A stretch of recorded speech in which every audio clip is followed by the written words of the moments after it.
In the long memory of the medieval world,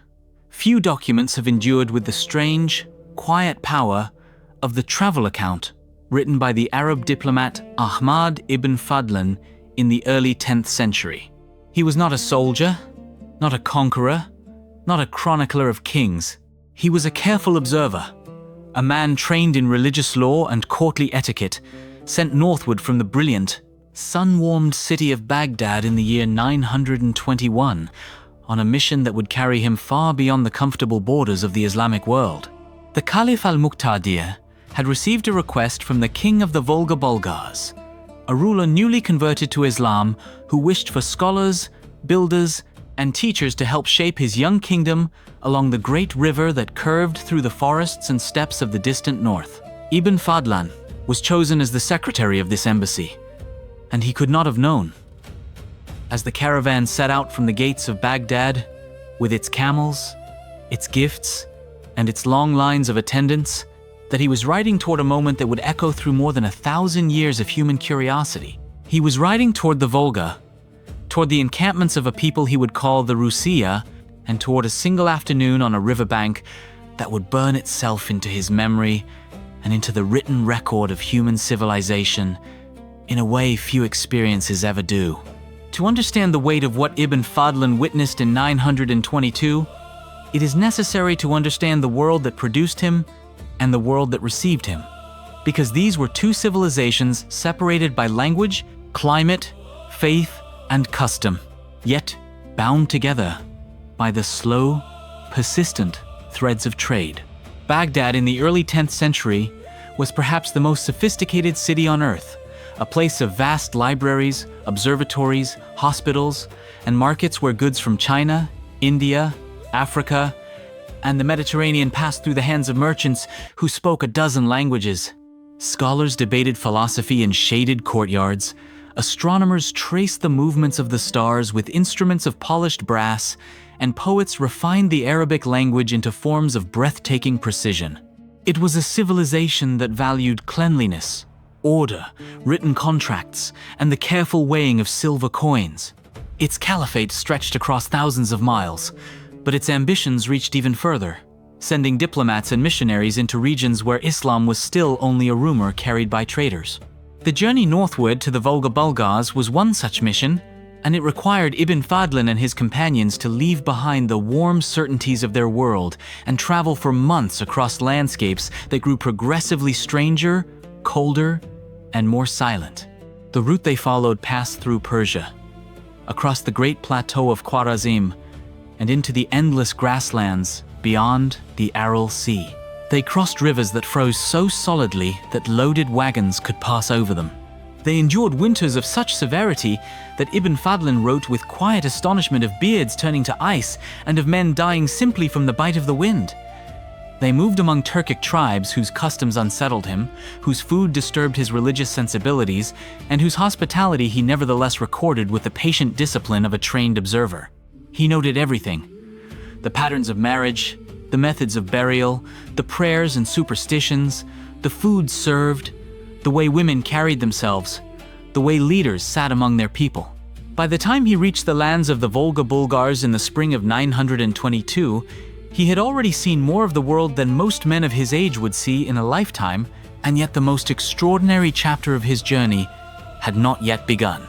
It was at a trading station along the Volga that Ibn Fadlan first encountered the people he called the Rusiya. These were Norsemen,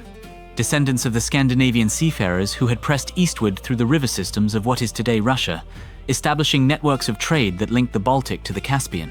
They were the men later historians would identify as the Eastern Vikings, the Rus, whose name would eventually be carried by an entire civilization. They came down the Volga in long, sleek ships, bringing furs of sable and ermine, slabs of beeswax, swords of northern steel, amber from the Baltic shore, and human beings taken from the Slavic forests to be sold in the markets of the Islamic world. They returned northward laden with silver dirhams, the same coins that archaeologists today still unearth in vast hoards across Sweden, Gotland, and the Russian river valleys, silent witnesses to a trade that moved across thousands of miles in an age before maps, postal systems, or any of the conveniences that later centuries would take for granted. When Ibn Fadlan saw them for the first time, he was struck by their physical appearance to such a degree that his description has become one of the most quoted passages in all of medieval literature. He wrote that he had never seen people of more perfect bodies, tall as palm trees, fair and ruddy, their skin marked from the tips of their fingers to their necks with dark green figures, trees, and patterns whose meanings he could only guess at. They carried axes, swords, and long knives, and they were never seen without these weapons, even at rest, even in moments of leisure. Their swords, he noted with the eye of a man who had handled fine steel, were broad, grooved, and of Frankish make, prized possessions that signaled status as much as they served as instruments of war. They wore cloaks that left one arm free for the sword, and their women adorned themselves with brooches of iron, copper, silver, or gold according to the wealth of their husbands,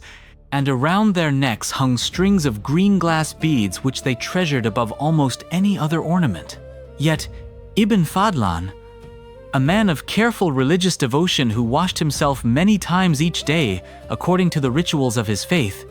was disturbed by what he considered their indifference to cleanliness. He described with a tone that mingled disgust and astonishment how the Rus would gather in the morning around a single basin of water, how each man in turn would wash his face, rinse his mouth, blow his nose, and spit into that same basin before passing it to the next, who would repeat the process without alteration. To Ibn Fadlan, this was beyond comprehension, and he committed the observation to the page with the detachment of a scholar who has decided that no detail, however unsettling, may be omitted from the record. He called them the filthiest of God's creatures, and yet, in the same breath, he could not deny their strength, their courage, their generosity to one another, and the strange dignity with which they comported themselves in matters of trade, war, and religion. The encampment of the Rus along the Volga was not a permanent settlement, but a kind of seasonal city, a sprawl of wooden houses, market stalls, and ship berths that came alive each year when the rivers thawed and the long boats arrived from the north. Ibn Fadlan described how each large house held 10 or 20 men, each with his own bench, his own cushions, and his own female slaves whom he had brought to sell. He observed, with the same unflinching honesty that runs through every page of his account, how the men conducted themselves with their slaves in full view of one another, without privacy, without shame, and without apparent regard for the conventions that governed such matters in his own world. He noted that when a buyer entered the house, the seller would not interrupt his own activities until the transaction was completed, and that this pattern repeated itself across the camp with a regularity that had clearly become custom. To Ibn Fadlan, accustomed to the strict modesty of Baghdad, these scenes were profoundly foreign, and yet he recorded them with the same patient hand that had recorded the rituals of prayer among the Bulgars and the migrations of the Turkic tribes across the steppe. He watched the Rus conduct their devotions as well, and here too his observations have given historians one of the few first-hand glimpses into the religious life of the early Norse world. Each merchant, upon arriving at the trading post, would walk to a tall wooden post set in the ground, around which were arranged smaller posts carved with faces resembling those of men. The merchant would prostrate himself before the great central figure, addressing it as Lord, and would recite a long list of the goods he had brought, the slaves he wished to sell, and the prices he hoped to obtain. He would then ask the god to send him a buyer who would not haggle, who would pay in fine silver dirhams, and who would accept his terms without argument. If trade went poorly, the merchant would return again and again with offerings of bread, meat, milk, and strong drink, placing them before the wooden figures and renewing his entreaties. If trade went well, he would slaughter sheep and cattle, distribute much of the meat as charity, and hang the heads of the sacrificed animals upon the smaller posts as a sign of gratitude. Ibn Fadlan describes how the dogs of the camp would come at night and devour these offerings, and how the merchants, far from being troubled by this, took it as a sign that their prayers had been received and accepted by the gods who lived above the river and the forest. It was in this strange, vivid, deeply unfamiliar world that Ibn Fadlan was informed one day that a great man among the Rus had died, and that he would now have the opportunity to witness the funeral rites of these people firsthand. He approached the event with the curiosity of a scholar who who understood that he was about to see something few outsiders had ever seen, and certainly something that no one in the Arabic-speaking world had ever recorded in detail. He did not know, as he walked toward the riverbank in the soft light of a northern afternoon, that what he was about to witness would become, more than 1,000 years later, the single most cited eyewitness account of a Viking funeral in the entire historical record. He did not know that archaeologists would one day excavate ship burials in Norway, in Sweden, on the Isle of Man, and across the Baltic that would echo, in their structure and their contents, the very ceremony he was about to describe. He simply walked toward the gathering, notebook in hand,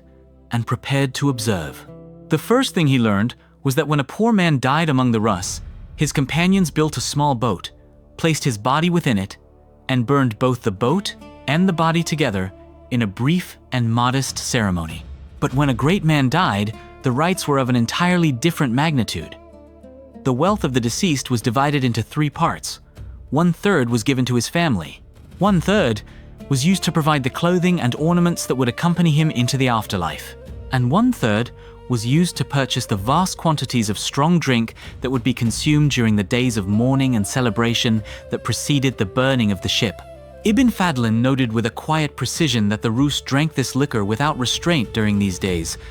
and that it was not unusual for a man to die from intoxication during the funeral preparations of another, a fact that he reported without judgment, but with the clear sense of an observer who understood that the ceremony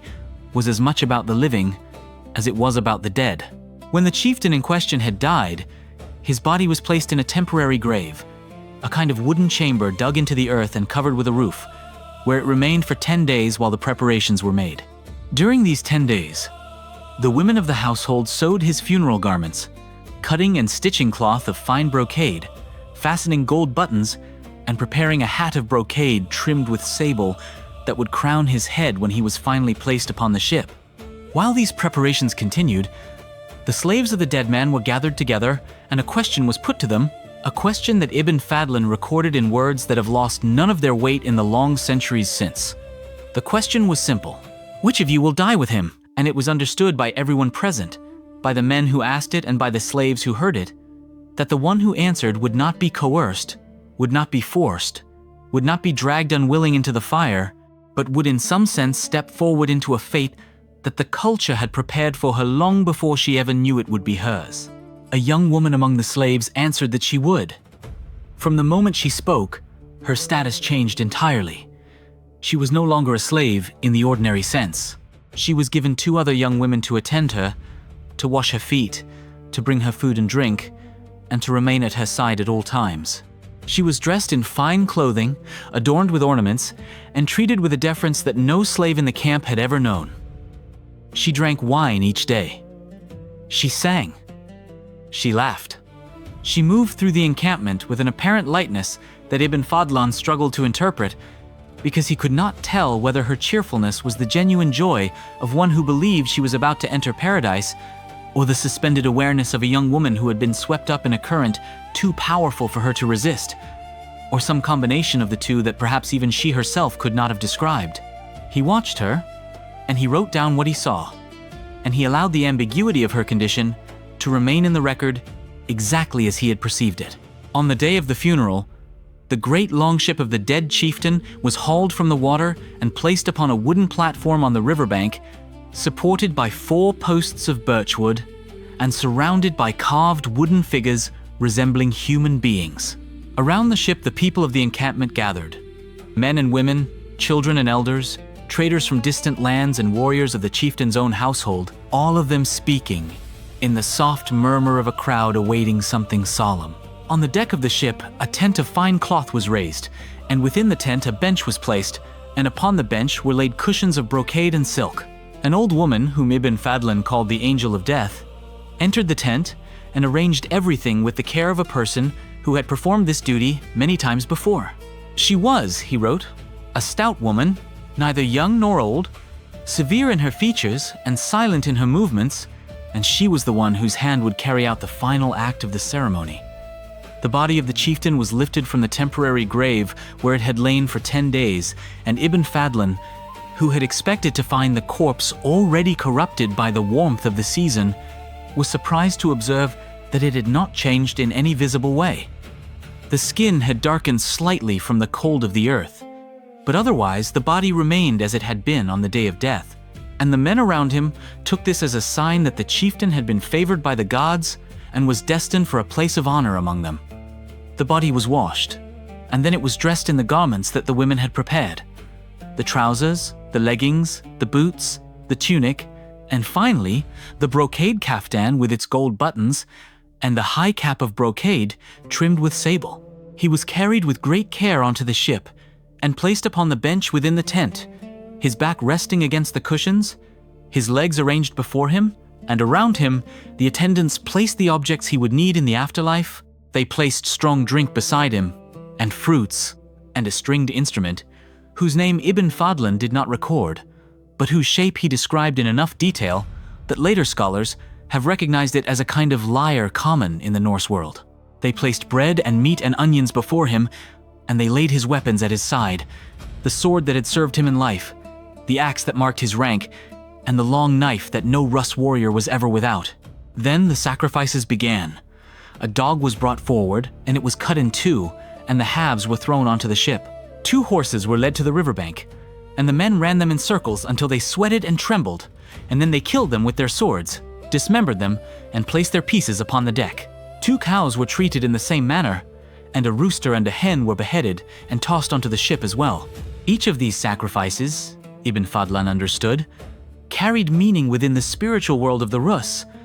although the specific significance of each animal he could not always determine. He recorded only what he saw: the methodical progression of the ritual, the calm efficiency of the men who carried it out, the silence of the crowd that watched, and the slow accumulation of offerings upon the deck of the ship, transforming it from a vessel of trade into a vessel of passage. While these sacrifices were being completed, the young woman who had volunteered to accompany the chieftain into death moved through the camp in the company of her 2 attendants, going from tent to tent of the chieftain's closest companions. At each tent, the master of the house received her, and according to the custom of the Rus, he would lie with her, and afterwards he would say to her in a loud voice that she should tell her master, when she met him in the next world, that this had been done out of love for him. She moved from one tent to the next, repeating this ritual, and Ibn Fadlan recorded it without commentary, noting only that this was the practice and that it was understood by everyone present as part of the ceremony rather than as an act outside of it. Whatever moral framework his own faith might have applied to such a scene, he set aside in the discipline of his observation, and he wrote it down as he had written down everything else, plainly, carefully, and without ornament. When this part of the ritual was complete, she was brought to a structure that Ibn Fadlan described as resembling the frame of a great door, a wooden archway built specifically for the ceremony. The men of the gathering stood beneath it, interlocking their hands to form a kind of platform, and the young woman placed her feet upon their hands and was lifted up so that her head rose above the top of the frame. From this height, she looked outward, and she spoke, and the men lowered her down. They lifted her a second time, and she spoke again, and they lowered her a second time. They lifted her a third time, and she spoke once more. And on this third elevation, she remained suspended in the air for a long moment before she was finally brought back to the ground. Ibn Fadlan, who could not understand her words, asked his interpreter what she had said, and the interpreter explained to him that the first time she had been lifted, she said that she could see her father and her mother, and the second time she had said that she could see all of her dead relatives gathered together, and the third time she had said that she could see her master seated in paradise. That paradise was beautiful and green, that he was surrounded by his men and his servants, and that he was calling her to come to him. She was then given a chicken, and she cut off its head and threw it onto the ship. The chicken's body was also placed upon the deck. After this, she was led toward the ship itself, and Ibn Fadlan noted that as she approached the vessel, she removed the 2 bracelets she wore and gave them to the old woman,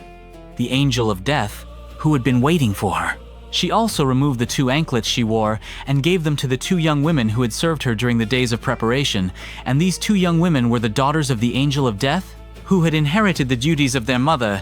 and who would one day succeed her in her grim office. The young woman drank a cup of strong drink and sang a long song, and Ibn Fadlan's interpreter told him that in this song, she was bidding farewell to her companions. She drank a second cup, and her song became different, slower and more uncertain. And Ibn Fadlan observed that she seemed dazed,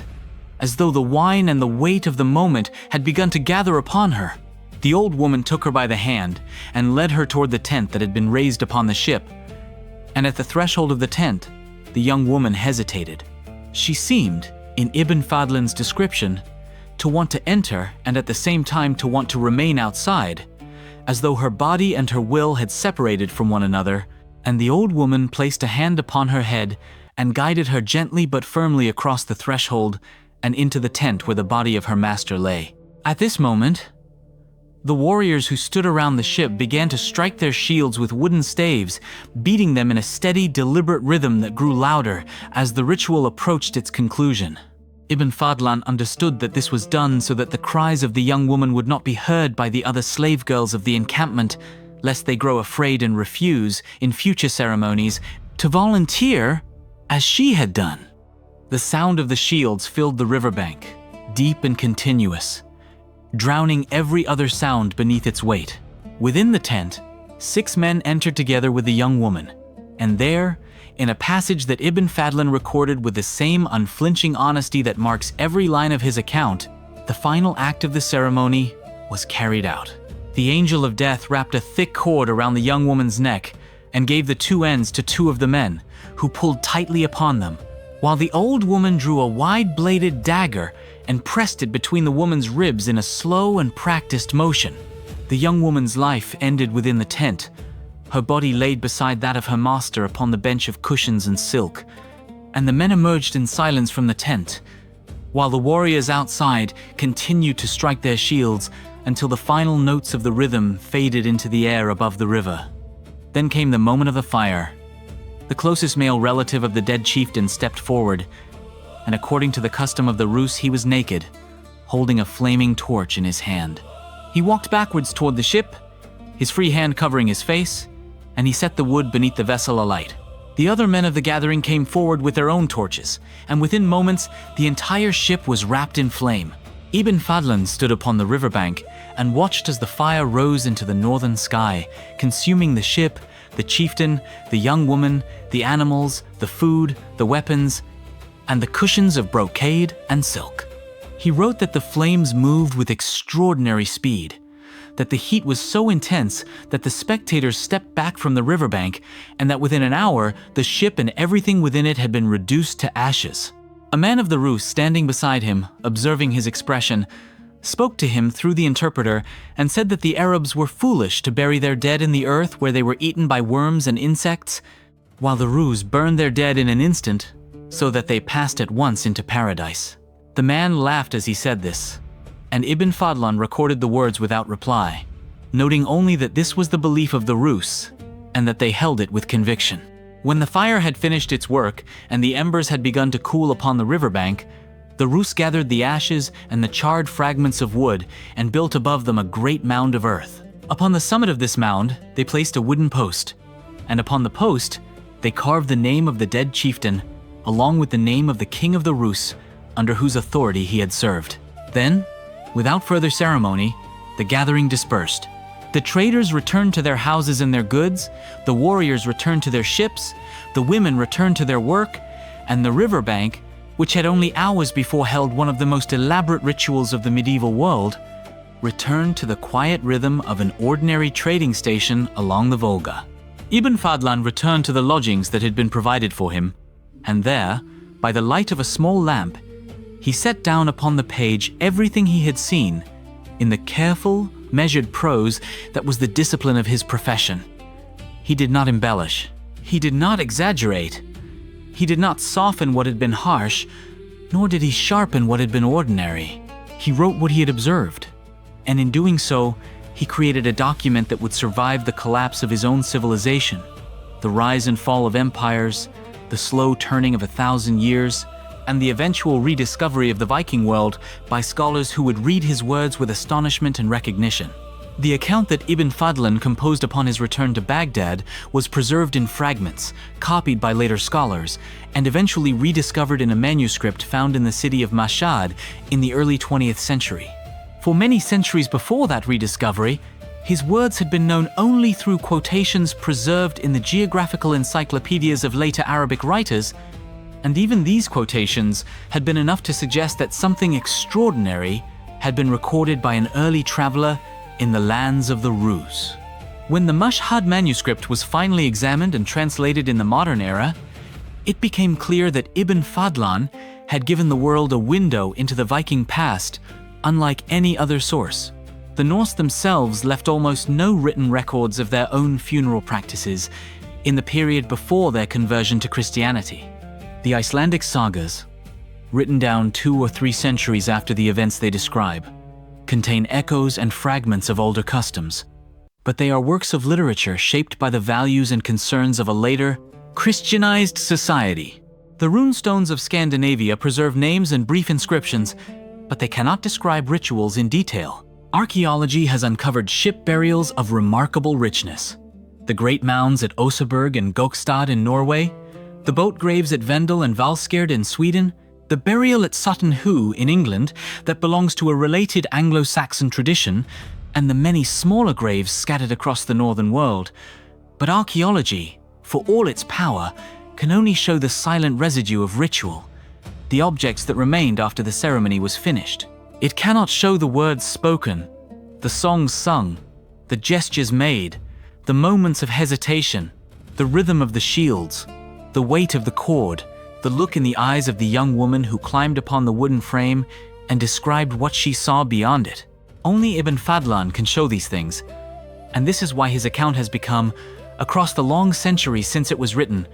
one of the most studied passages in all of medieval literature. Historians of the Viking Age return to it again and again, weighing each detail against the archaeological record, comparing his descriptions of weapons with the swords recovered from Norse graves, comparing his descriptions of clothing with the textile fragments preserved in the cold soil of Scandinavia, comparing his descriptions of the wooden idols with the small carved figures that have emerged from peat bogs and burial chambers across the north. In nearly every case, the comparison confirms his accuracy. The swords he described match the broad, grooved Frankish blades that the Vikings imported in vast numbers from the workshops of the Rhineland. The brooches he described match the oval and trefoil brooches that adorn the female burials of the Norse world. The green glass beads he described match the strings of beads recovered from graves in Birka and Hedeby and along the Russian river systems. The ship burial he described matches, in its essential structure, the great ship graves of Norway and the smaller boat graves of Sweden, where the dead were laid upon vessels surrounded by goods, animals, and sometimes by other human beings whose presence in the grave has long puzzled and disturbed those who study them.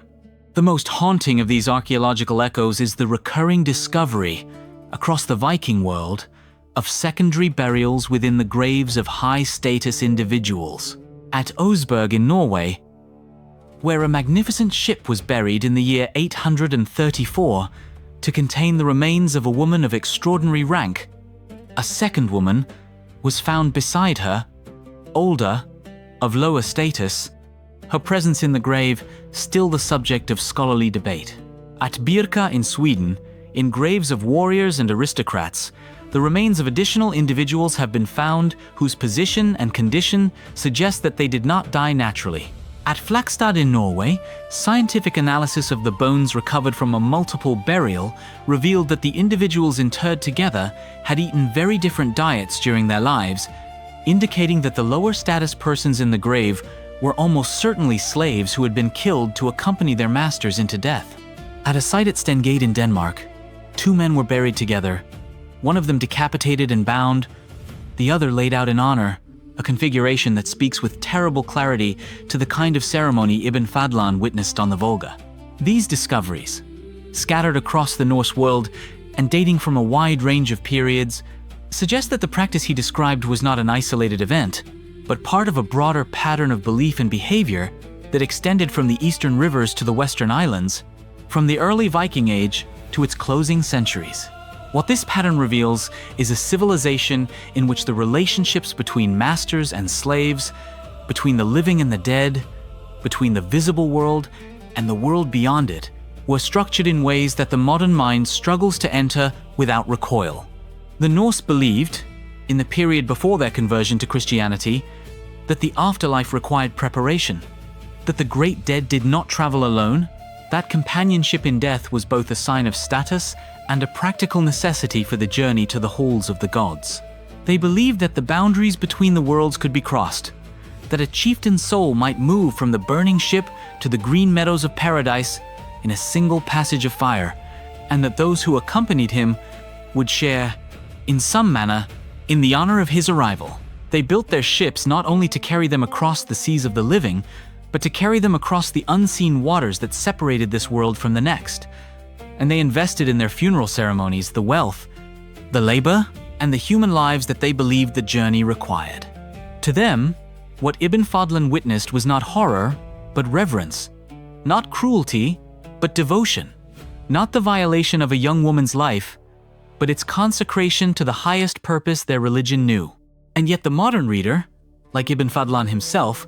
cannot entirely set aside the human dimension of what occurred upon that riverbank in the year 922. The young woman whose name was never recorded, whose face was never drawn, whose origins were never described, stands at the center of the account as a presence both vivid and unknowable. She volunteered, according to the custom, but her volunteering took place within a structure that left her almost no other path to honor. She drank wine and sang and laughed during the days of preparation, but she also hesitated at the threshold of the tent, and Ibn Fadlan, who watched her closely, saw that hesitation and recorded it. She told her companions, through the words spoken upon the wooden frame, that she could see her dead family and her master in paradise, and whether these visions were the product of faith, of intoxication, of cultural expectation, or of something deeper that no observer could enter, no one will ever know. She belongs now to the long company of those whose lives were absorbed into the rituals of others, whose individual hopes and fears were recorded only in the margins of the ceremonies that consumed them, and whose memory survives only because a careful Arab scholar, sitting by lamplight in a foreign land, decided that what he had seen must not be forgotten. Ibn Fadlan eventually completed his mission among the Volga Bulgars, although the political and religious complexities of that mission proved to be as difficult as the physical journey that had carried him there. The Bulgar king had hoped for greater financial support from Baghdad than the embassy was able to deliver, and there were tensions over matters of doctrine, over the construction of a fortress, and over the precise form of the alliance that the king wished to establish with the distant caliph. Ibn Fadlan navigated these tensions with the careful diplomacy of a man trained in the courts of his civilization, but his heart, judging from the texture of his writing, remained turned toward the strange peoples he had encountered along the way, and especially toward the Rus, whose customs had imprinted themselves upon his memory with a force that no other experience of the journey had matched. When at last he turned southward and began the long return to Baghdad, he carried with him not only the official record of his diplomatic activities, but the personal record of everything he had seen. And it is this personal record, this unhurried and unflinching account of peoples and rituals far from his own, that has earned his name a permanence that the diplomatic outcome of his mission could never have given him. His subsequent life is almost entirely lost to history. We do not know when he died, or where, or under what circumstances. We do not know whether he ever spoke to others about what he had witnessed on the Volga, whether he was questioned by curious scholars in Baghdad, whether his account circulated among the educated classes of his city, or whether it lay quietly within the libraries of the caliphate until later geographers began to draw upon it for their own works. What we know is that his writing survived, in fragments and in copies, and that across the centuries it slowly traveled, like a small flame carried from lamp to lamp, until it reached the modern world and was recognized for what it was. The full manuscript discovered at Mashhad in 1923 by the Russian scholar Ahmed Zeki Validi Togan opened a door that had been closed for 1,000 years, and through that door poured a stream of historical understanding that continues to shape the way scholars and readers comprehend the Viking Age. Without Ibn Fadlan, our picture of the Norse world would be poorer in ways that no archaeological discovery could ever fully repair, because no excavation can recover the sound of shields struck in rhythm, The words of a song sung beside a burning ship, or the silence that fell upon a riverbank when the fire had finished its work and the ashes had begun to cool. His account has also shaped, more recently, the popular imagination of the Viking world in ways that he could never have foreseen. The American writer Michael Crichton drew upon Ibn Fadlan as the narrator of his novel Eaters of the Dead, which was later adapted into the film The 13th Warrior, and through these works, the figure of the careful Arab observer entered the cultural memory of millions who would otherwise never have heard his name. Documentary filmmakers, historical novelists, museum curators, and university lecturers all returned to him, quoting his descriptions of swords and brooches, of rituals and prayers, of the green tattoos that covered the bodies of the Rus warriors, and of the funeral on the Volga that has become, in the long history of human ceremony, one of the most carefully recorded passages of pre-Christian European religious life. He has become, in a sense, the bridge across which the modern world walks when it wishes to glimpse the inner life of the Norse, the eyes through which the Viking Age looks back at us across 1,000 years of distance. What he saw, and what he recorded, was not the Viking world in its entirety. The Rus along the Volga were one branch of a vast and varied civilization that extended from the fjords of Norway to the rivers of Russia, from the islands of the North Atlantic to the coasts of the Black Sea. The Norse who raided the monasteries of England and Ireland, the settlers who built farms in Iceland and Greenland, the explorers who reached the shores of North America centuries before any other Europeans, the merchants who traded in the markets of Constantinople, all belong to the same broad culture. But each branch developed its own customs, its own emphases, its own variations of the older traditions that bound them together. The funeral that Ibn Fadlan witnessed reflected, in its particular form, the practices of the Eastern Rus at a particular moment, and it would be a mistake to assume that every Viking funeral, in every place and every century, followed the same pattern. Yet within that particular form lay elements that resonated across the Norse world: the ship as vessel of passage, the gathering of grave goods, the sacrifice of animals, the preparation of the body, the marking of the burial with a mound and a stone or post, and, in some cases, the inclusion of human companions whose presence in the grave we cannot easily interpret without the kind of testimony that only Ibn Fadlan provides. There is something deeply human and deeply unsettling in the way his account closes the distance between the modern reader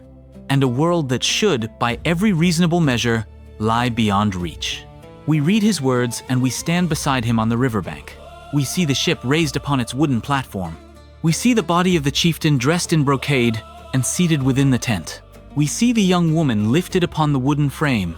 speaking of her father and her mother, of her dead relatives, of her master in the green meadows of paradise. We hear the steady beat of the shields. We feel the heat of the fire as it climbs the hull of the ship, and we are left, as Ibn Fadlan was left, with the impossible task of holding within a single thought the reverence and the violence, the faith and the fear, the beauty and the horror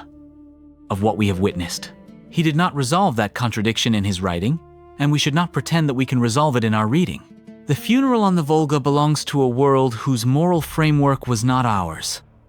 whose understanding of life and death was shaped by forces we can describe but not fully enter, and whose human beings, the chieftain and the young woman alike, lived and died according to convictions that the modern mind can study but cannot share. What endures across the centuries is the act of witness itself. A man traveled from Baghdad to the Volga, and he saw something, and he wrote it down. He did not know that his words would survive him by 1,000 years. He did not know that scholars would one day pore over every sentence of his account, that archaeologists would dig in the cold earth of Scandinavia and find confirmation of his details, that filmmakers and novelists would draw upon his pages, that students in classrooms across the world would learn the name of Ibn Fadlan and the story of the funeral he had witnessed. He simply wrote, in the patient discipline of his profession, what he had seen, and in that act of writing, he gave to the future a gift whose value cannot be measured, the gift of a single afternoon preserved in the amber of careful prose A single ceremony rescued from the silence that swallows almost all the ceremonies of the past. A single young woman whose name we will never know, but whose final hours we can still trace, step by step, because a stranger from a distant city decided that her death deserved to be remembered. The Viking Age would continue for another century and a half after the funeral on the Volga. The Rus would settle more deeply into the lands that would one day bear their name. The Scandinavian homelands would gradually accept Christianity, and the old funeral rites would fade into memory, surviving only in the stories told by firelight, and eventually written down by Christian scribes who shaped them according to their own understanding. The ship burials would cease. The wooden idols would be cut down. The angel of death would pass her dagger to no further successors, and the rhythm of shields struck along the riverbank would be heard no more. But the words of Ibn Fadlan would remain, copied and recopied, quoted and requoted, until they reached the hands of modern readers who would understand, with a clarity that perhaps even he had not foreseen, that what he had recorded was not merely a curiosity of foreign custom,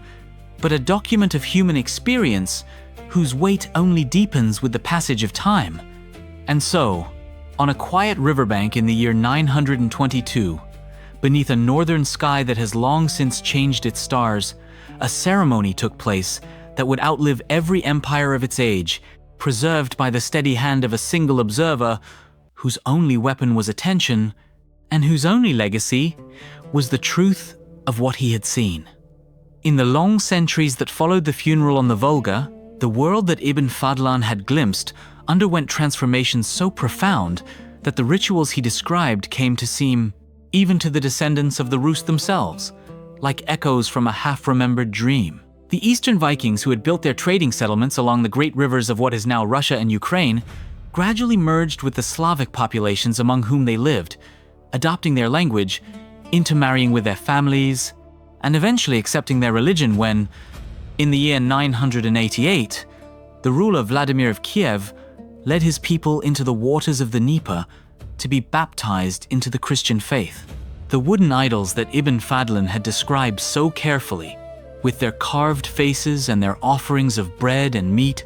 were thrown into the rivers and burned in the public squares, and the old gods, whose names had once been invoked at every transaction in the markets of the Volga, passed into the silence that eventually claims all gods who lose their worshippers. The funeral rites that had required the sacrifice of slaves,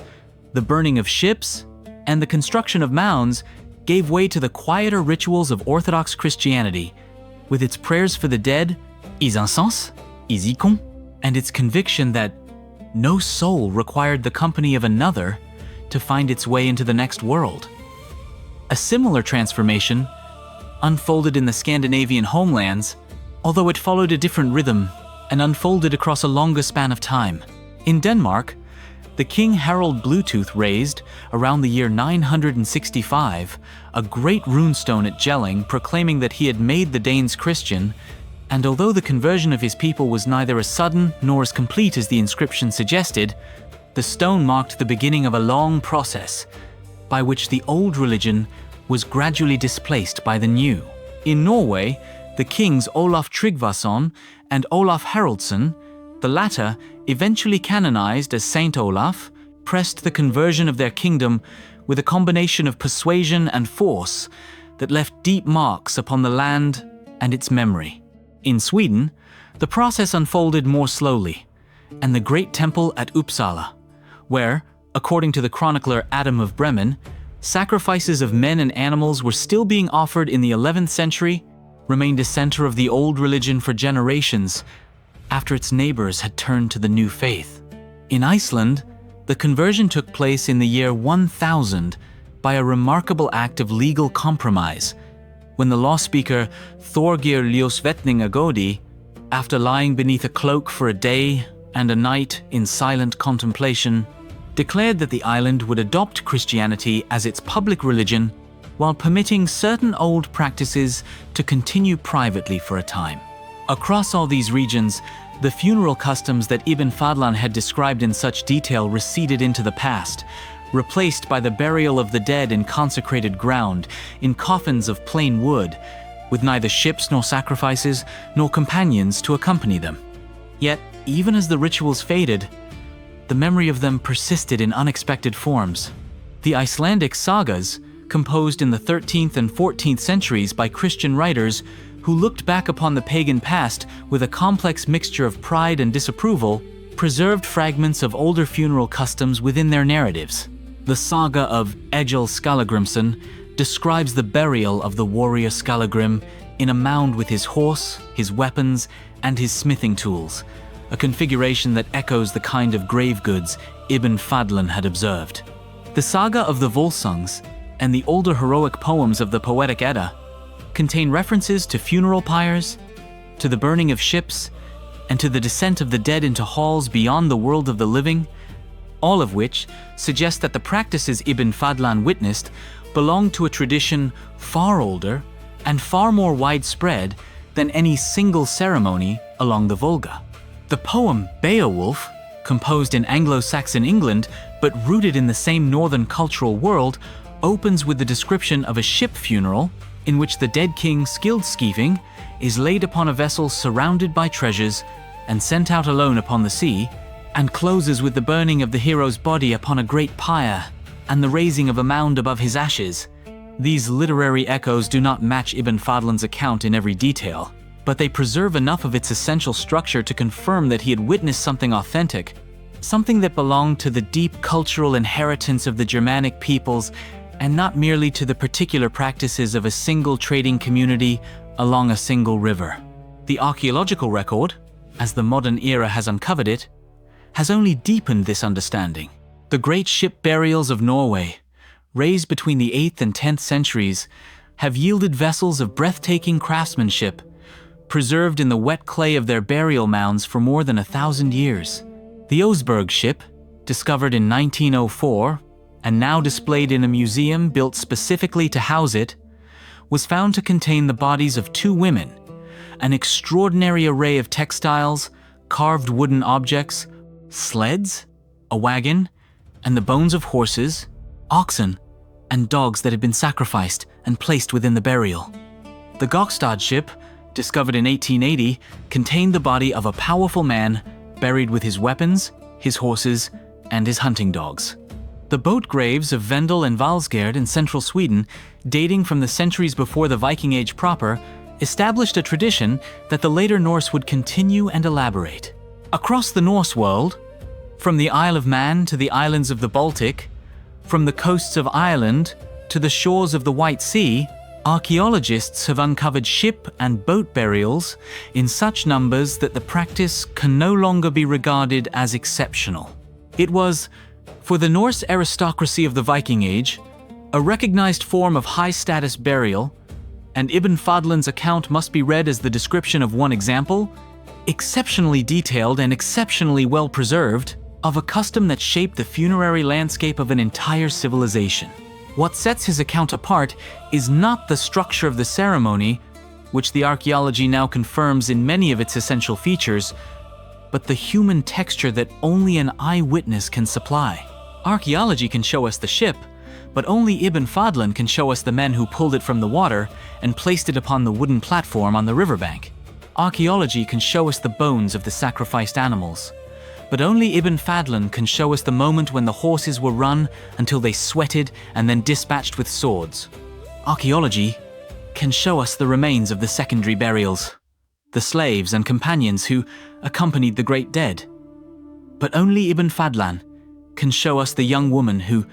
climbed upon the wooden frame, who spoke of her father and her mother and her master in paradise, who hesitated at the threshold of the tent, who drank her cups of strong drink and sang her songs of farewell, and whose final hours unfolded within the rhythm of shields struck along the riverbank. Archaeology can show us the ashes that remained after the fire, but only Ibn Fadlan can show us the man of the Rus who turned to him as the flames climbed the hull of the ship and laughed, and told him through the interpreter that the Arabs were foolish to bury their dead in the earth where they would be eaten by worms, while the Rus burned their dead in an instant, so that they passed at once into paradise. It is in these moments of human texture that the account achieves its greatest weight, because it reminds us that the Viking Age was not merely a period of raids and trade, of ships and silver, of swords and runestones, but a civilization of human beings whose lives were shaped by convictions as deep and as serious as any that have ever moved the human heart. The Norse who built the ships and raised the mounds, who carved the idols and beat the shields, who sang the songs and lit the fires, were not the cartoonish raiders of later imagination, but men and women who lived within a coherent and demanding religious world, whose rituals expressed a vision of the cosmos that connected the living and the dead, the visible and the invisible, the earthly and the divine. That world is gone, and it cannot be recovered,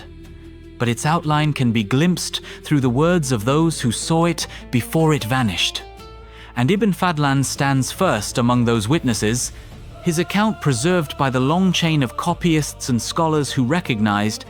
even when they did not fully understand, that what he had written was too important to be allowed to disappear. And so, the story that began in the year 921,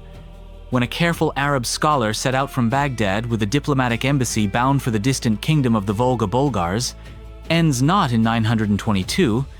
when he stood upon the riverbank and watched the ship of the chieftain burn against the northern sky, nor in the unknown year of his own death, but in our own time, when his words continue to be read, studied, quoted, and remembered. The young woman whose name was never recorded lives now within the pages of his account. And through those pages, she has reached an audience larger than any she could have imagined. An audience that includes scholars in distant universities, readers in quiet libraries, viewers in darkened rooms watching documentaries about the Viking Age, and the countless others who, in one form or another, encounter her story and pause for a moment to consider what it means. She is no longer only a slave who died upon a burning ship along a forgotten river. She has become, through the strange alchemy of historical memory, a figure through whom an entire civilization speaks to the future, and in that voice, faint and undiminished across 1,000 years, we hear something of the truth of who we have been, and something of the long, difficult, and necessary work of remembering it.